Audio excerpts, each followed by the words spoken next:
All right, good afternoon, everyone. Praise be Jesus and Mary. In this video, I and the group will be discussing to you and presenting a case study about dengue fever. So we hope that this case study or this video presentation mean would be informative and would be relevant to you. As we all know, everyone is susceptible to dengue fever. So allow me to present the table of contents or the presentation flow. First, the case will be presented by James. Introduction will be presented by Gail or the general information. This is followed by the pathophysiology by Jamela, and then the treatment by Richelieu, the clinical presentation by Hansel, and then relevant information and conclusion by me. So we'll start with the case presentation by James.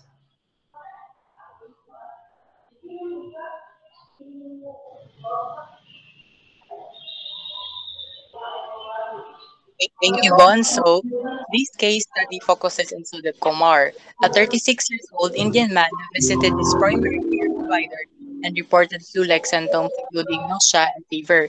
The purpose of this study will be to analyze Sudhir's signs and symptoms in an effort to ascertain the cause of his illness.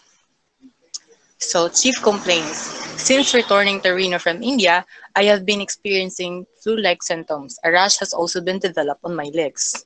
So upon gathering data about his history of present illness, we found out that Sudip claims that his symptoms began after returning from his summer trip to India. He reports being in a good health while in India. However, he was been bitten by a mosquito regularly during the night since he did not utilize any mosquito net. He claims that aside from being a nuisance, the bite did not seem to result in any sickness during his stay. So which is why he refrained from acquiring a mosquito net. So the patient does claim that he utilized repellent pero pag nasa labas lang siya ng bahay. So Sudip states that his symptoms began about 5 days after coming home from India. He reports having felt mildly nauseous. To ameliorate his condition, Sudip decided to stay home from work and rest. He spent most of his time sleeping, occasionally wakes up to eat. So by the end of the first day at home, he reported feeling worse than before. So Sudip experienced headaches and retroorbital pain. His nausea caused far greater discomfort, leading him to vomit without any noticeable blood. He developed rashes on his feet and also reports extreme pain on his lower joints. So, in response of autosodic claims of feeling mildly feverish, his wife took his temperature and reported it to be 99 degrees Fahrenheit, believing he potentially had food poisoning or the flu. So the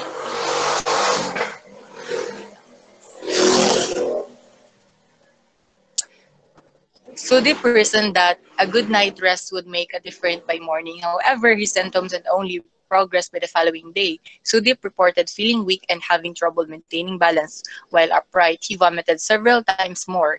A frequent temperature reading by his wife revealed that his temperature has risen to 103.5 degrees Fahrenheit. The pain and rashes in his lower extremity continued to persist and cause Sudip great discomfort.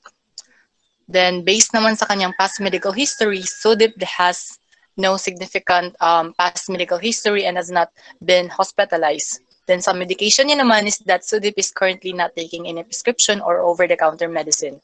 Then, wala rin siyang mga past records sa surgery, pero meron siyang, nag-undergo siya ng surgery for the removal of his wisdom tooth ng 22 years old siya. Then, wala rin siyang allergy sa food and drugs. So, then we have next is the physical examination. So, wala siyang problema aside sa kanyang skin, which yung sa bandang legs niya, which nagkaroon ng rashes. So, sa diagnostic works naman sa CBC is that the test indicates that the patient is likely suffering from mild plasma leakage, slightly elevated hematocrit, and hemoglobin values suggest decreased fluid level. So, leading to increased concentration. Normal values of MCH, MCV, and ESR suggest nothing is wrong with the patient red blood cell. The patient RBS count is also within healthy limit, which implies hemorrhaging isn't a concern. So, leukopenia and thrombocytopenia could potentially be point towards an immune system deficiency. So that's all for the case study. The next slide will be presented by Gail, which is introduction. So Gail. So thank you, James. So what is dengue? Dengue is a mosquito-borne viral infection. The virus responsible for causing dengue is what we call the dengue virus. These are the four stereotypes, meaning that it's possible to be infected four times. Dengue fever is caused by any one of four stereotypes of dengue viruses spread by the mosquitoes. When a mosquito bites a person infected with the dengue virus, the virus enters the mosquito. And then, when the infected mosquito bites another person, the virus enters the mosquito person's bloodstream. It is said that in 1943, Ren Kimura and Susumu Hata first isolated the dengue virus. These two scientists were studying blood samples of patients during the 1943 dengue epidemic in Nagasaki, Japan. Outbreaks of fevers illnesses compatible with dengue fever have been recorded throughout history, with the first epidemic described in 1635. Lately, in 1779 to 1780, the first confirmed reported outbreak of dengue fever occurred in Asia, North America, and Africa. So the next slide is presented by Jam.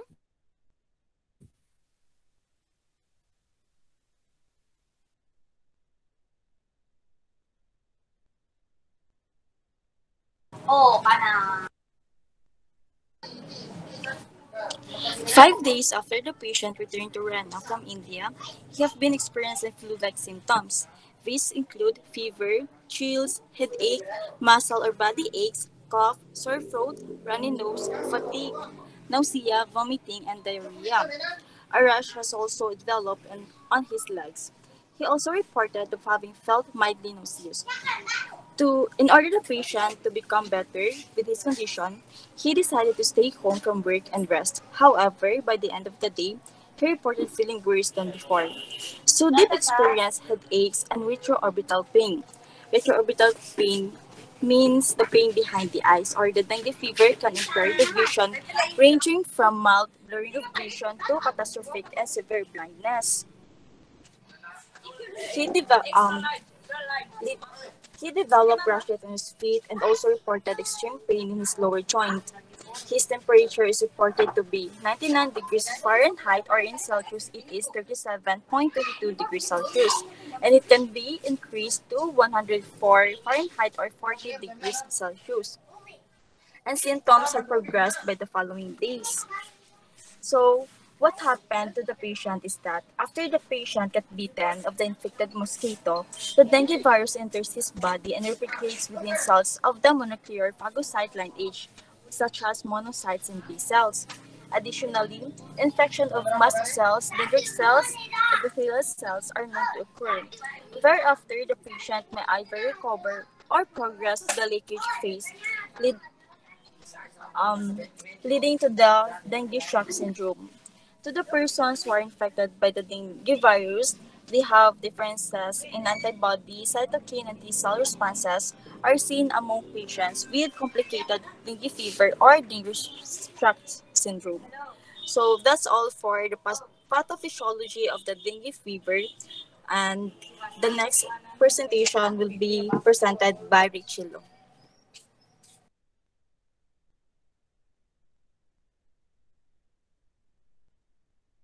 So for the clinical presentation or the clinical findings for dengue fever, it is the constellation or list of physical signs of having a dengue fever with a particular morbid process.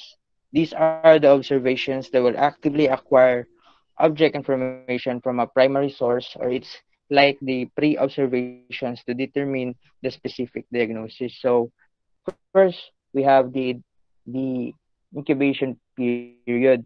It means it is the elapse of between the exposure to pathogenic organism. It's more like the evolution or the dengue fever that running into your body. So next phase kay laboratory findings. These are the phase that will get samples from human bodies such as fluids, tissues, or cells. This is where the medical practitioner where they they they collect a blood samples, urine sample, to test in the lab. Then the last is the outcome risk factor for severe disease. Then the risk factor, the final phase to determine the diagnosis. So for the clinical findings for dengue and for clinical presentation or description for dengue fever is an acute febrile. It means that it is a high fever that lasts for days, and this is the following symptoms of dengue fever. The pain, I first pain behind the eyes. That will more likely create an headache. So headache is also a symptoms of dengue fever. So next, abdominal pain. Um, Abdominal pain cause of your possibly the thickness of gallbladder. That's why there's a pain in the abdominal part. Then next is general flushing of the skin with an on and off vomiting. So when you have the symptoms, you become nauseous. So the next is rashes. The initial rash occurs on face, and from the case study, um, um, ganina kay kuan sa leg part, there's sa neck part, then chest part that will probably last for 2 days.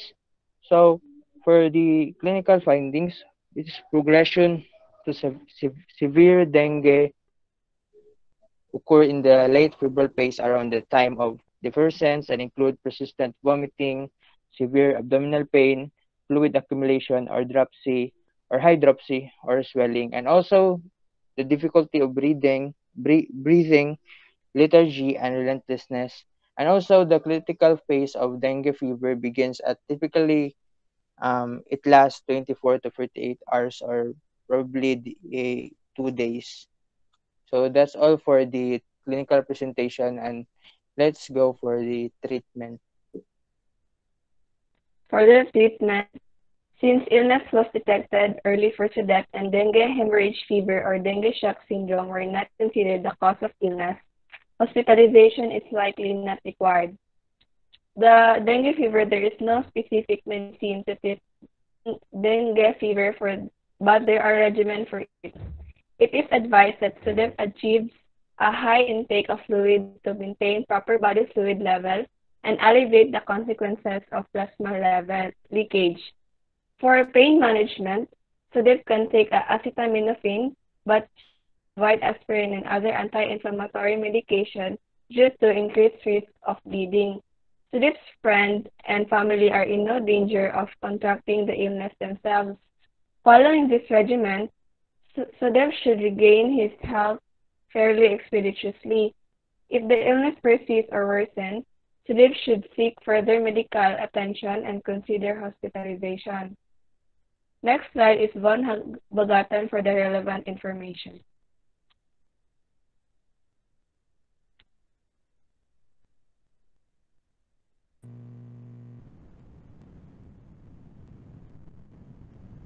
All right, so that's basically the whole piece presentation. However, now allow me to present to you related information relevant to the case.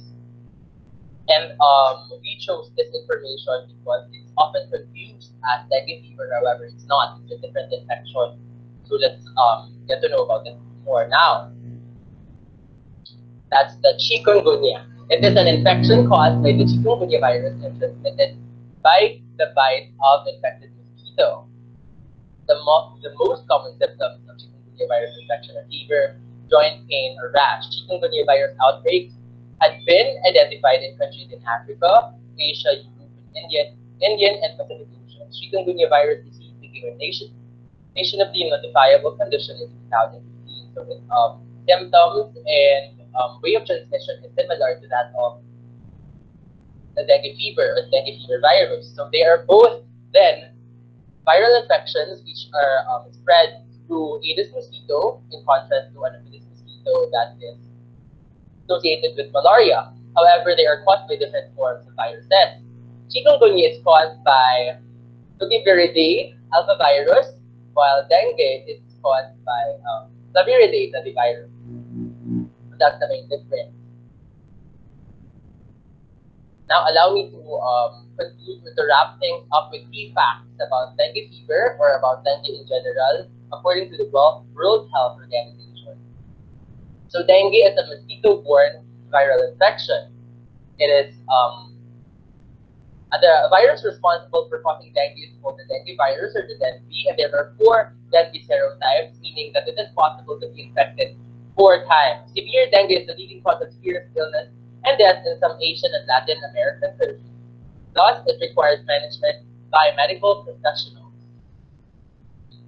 So, while many dengue infections produce only mild illnesses, dengue can cause acute flu-like illness. So, occasionally this develops into a potentially lethal complication called severe dengue, which can be lethal. So, dengue is found in tropical and subtropical climates worldwide, mostly urban and semi-urban areas. Dengue prevention and control depends on effective vector control measures, and sustained community involvement can improve vector control efforts efficiently. So before we end, allow me to give you important information about dengue, very relevant to the case or dengue in general. So no vaccine can protect anyone against dengue fever. Only avoiding mosquito bites can prevent it. So take note of that. Anyone who lives in or travels to an at-risk or high-risk area can follow prevention tips to avoid being bitten. That would include adjusting clothing to reduce the amount of skin exposed by wearing long pants, long shirts, socks, mga ganyan. And then mosquito repellents are very effective as well. Same with mosquito traps and nets. Doors and window screens, so structural barriers such as screens can keep mosquitoes out. Also, not very familiar, heavily scented soaps and perfumes may attract mosquitoes. That's true. So, camping gear, timing, try to avoid being outside the sun at dusk or early, or just follow the prevention tips given above. So apparently that's the end of the presentation. Thank you very much for listening. We find this informative and relevant both for academics and for real life situations. As again, anyone is susceptible to dengue fever. Thank you very much. I was with Hansel, with James, with Gail, with Richard and Jamela. I think that's important.